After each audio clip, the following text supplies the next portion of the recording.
যানজটে দীর্ঘক্ষণ আটকে পড়ে অ্যাম্বুলেন্স। রোগী নিয়ে বর্ধমানের দিকে যাচ্ছিল, যানজটের কারণে আটকে পড়ল অ্যাম্বুলেন্স। রাস্তার উপর দাঁড়িয়ে আছে সারি সারি অটো, ভ্যান, গাড়ি, তার মধ্যে এসে দাঁড়াচ্ছে বাস। যাত্রী তোলার জন্য সেগুলিও ধীর গতিতে এগোচ্ছে। রাস্তার পাশে ফুটপাতে নানা রকমের পসরা সাজিয়ে বসেছে দোকানিরা। তারপরে বাদশাহী সড়ক সংরক্ষণের কাজ চলছে। বাদশাহী সড়ক দুই সাইডে ড্রেন নির্মাণ কাজ চলছে।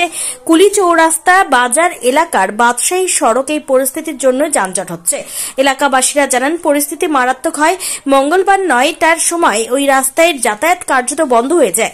রোগী নিয়ে বর্ধমান যেতে সমস্যা হয়। যানজটে দীর্ঘক্ষণ আটকে পড়ে অ্যাম্বুলেন্স। বাদশাহী সড়ক নির্মাণের কাজ চলছে, তার জন্য এই যানজট সৃষ্টি হচ্ছে বলে জানান স্থানীয় বাসিন্দারা।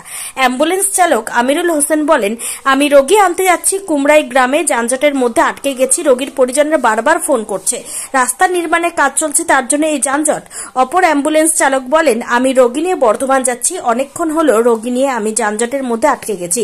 রোগীর আত্মীয় তিনি বলেন, আমাদের রোগী খুব মারাত্মক, আমরা বর্ধমান নিয়ে যাচ্ছি, কিন্তু রাস্তায় কাজের জন্যই আমরা আটকে গেছি। এতে রোগীর মারাত্মক ক্ষতি হতে পারে রোগীর। তবে সাধারণ মানুষ ও পুলিশের সহায়তায় কিছুক্ষণের মধ্যে বাদশাহী সড়কে যান চলাচল স্বাভাবিক হয়। বর্ধমান কোথা থেকে আসছেন পেশেন্ট? এই যে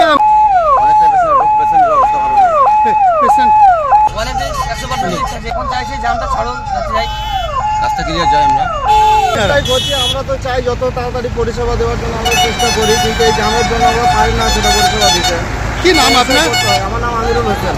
হ্যাঁ, আমিরুল হোসেন। আমিরুল হোসেন। কোথায় পেশেন্ট আনতে যাচ্ছেন? যাচ্ছি কুমড়াই।